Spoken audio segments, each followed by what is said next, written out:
Chauvin, qui était conscient de la valeur de la civilisation de la Méditerranée septentrionale à son époque, Strabon relate que quand ils ont visité l'Égypte, quand il a visité l'Égypte et le Fayoum, ils étaient en groupe, on leur a montré les chambres où Platon et Eudoxe, le mathématicien, séjournaient quand ils sont venus se faire initier à la cosmogonie égyptienne d'Héliopolis. On leur a montré les chambres où séjournait Platon, où Platon et Eudoxe ont séjourné. Pendant 13 ans, ils sont restés en Égypte pour se faire initier dans la cosmogonie héliopolitaine. Et si vous voulez en avoir une preuve palpable, relisez le Timée de Platon, où justement sa cosmogonie est consignée, et relisez la cosmogonie héliopolitaine. Vous ne pouvez pas comprendre les lacunes et les obscurités de Platon si vous ne relisez pas, si vous ne prenez pas côte à côte, n'est-ce pas, lisez pas, n'est-ce pas, parallèlement, la cosmogonie héliopolitaine et le Timée de Platon. Mais alors toutes les obscurités s'éclairent d'une lumière singulière. C'est un peu ce que j'ai essayé de faire dans Civilisation ou Barbarie. Donc, les éléments ne manquent pas pour retracer justement cette influence que l'Égypte a eue sur la Grèce en particulier et sur l'Occident d'une façon générale. Et les Latins, qui avaient moins de contact avec les Égyptiens, n'ont rien apporté aux sciences exactes. Voilà aussi une contre-preuve.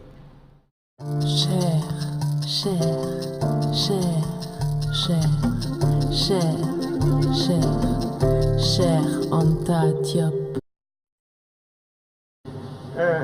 Je vais donc commencer par répondre à l'ensemble des questions. Le lien entre les peuples sénégalais et nigériens, ils sont multiples.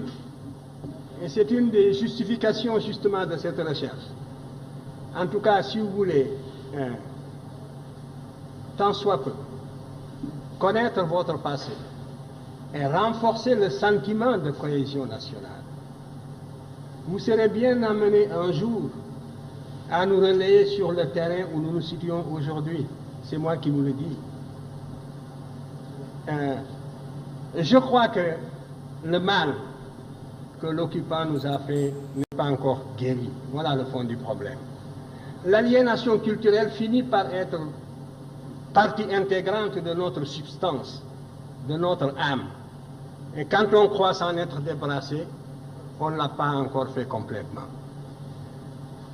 Souvent, le colonisé ressemble un peu, ou l'ex-colonisé même, ressemble un peu à cet esclave du 19e siècle, qui libéré va jusqu'au pas de la porte, et puis revient à la maison parce qu'il ne sait plus où aller.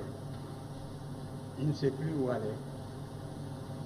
Depuis le temps qu'il a perdu la liberté, depuis le temps qu'il a acquis des réflexes de subordination, depuis le temps qu'il a pensé, comme appris à penser à travers son maître. C'est un peu ce qui est arrivé aussi à l'intelligentsia africaine dans son ensemble. Parce que, en dehors de quelques questions, toutes les questions que vous m'avez posées reviennent à une seule. Quand est-ce que les Blancs vous reconnaîtront-ils? Parce que la vérité sonne blanche. C'est cela. Mais c'est dangereux ce que vous dites.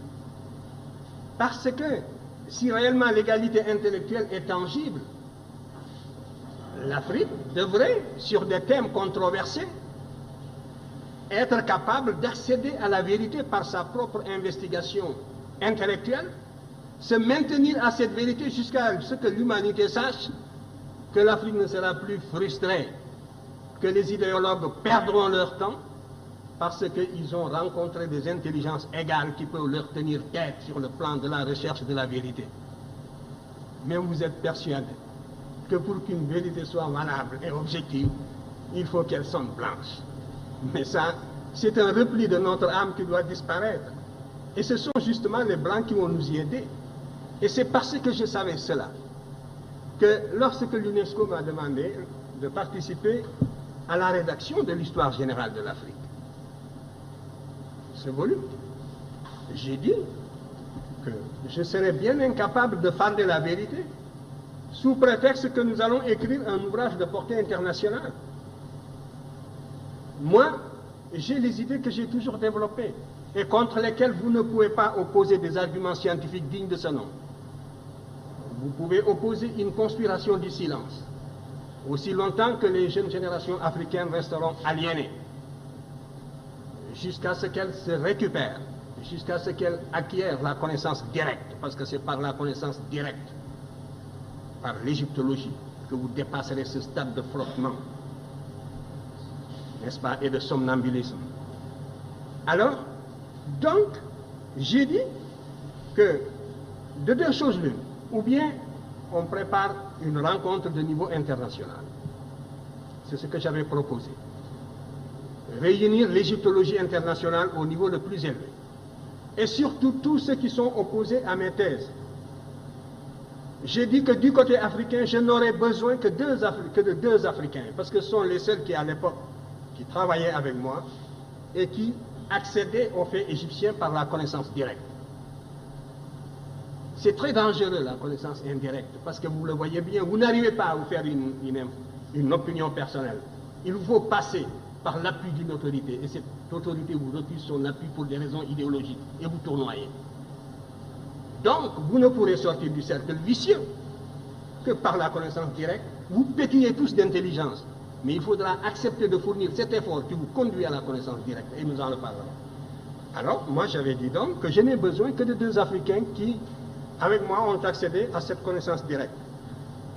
Et donc, vous pourrez augmenter le volume de la délégation européenne et mondiale. Nous n'avons pas besoin d'être plus de 3. Alors, convoquez donc tous les égyptologues que vous voudrez, les plus acharnés contre nos thèses. Nous en débattrons en toute sérénité. Je vous garantis le climat de sérénité des débats. Les débats ne seront pas limités, ils dureront aussi longtemps que nécessaire, en Égypte même, au Caire. Et à la suite de ces débats, on rédigera un document de portée mondiale, de portée internationale.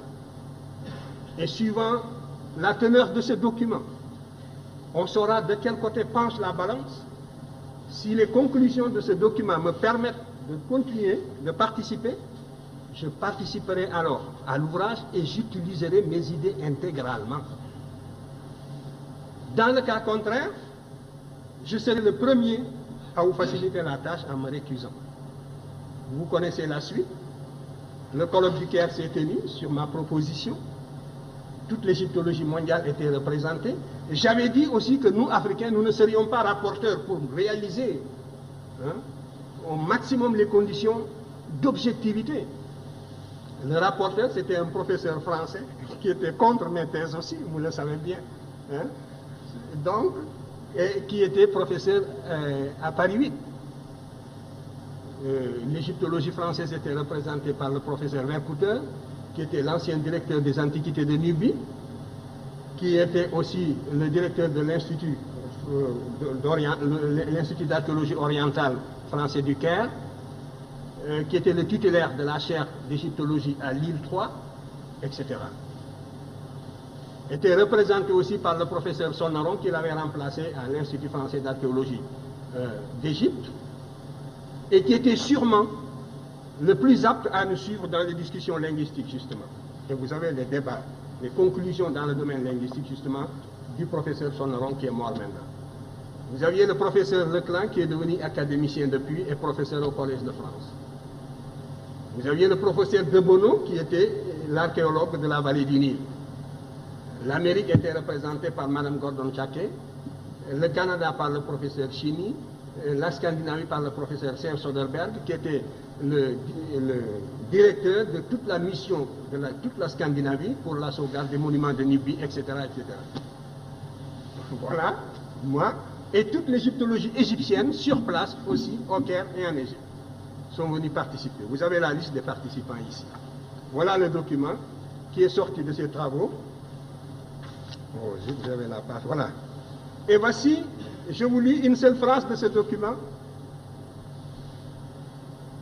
La très minutieuse préparation des communications. Est-ce que je voudrais même quelqu'un qui lise mieux que moi? Un volontaire seulement, pour lire. Voilà, justement, vous-même. Voilà. Vous allez lire juste ce passage, cette phrase.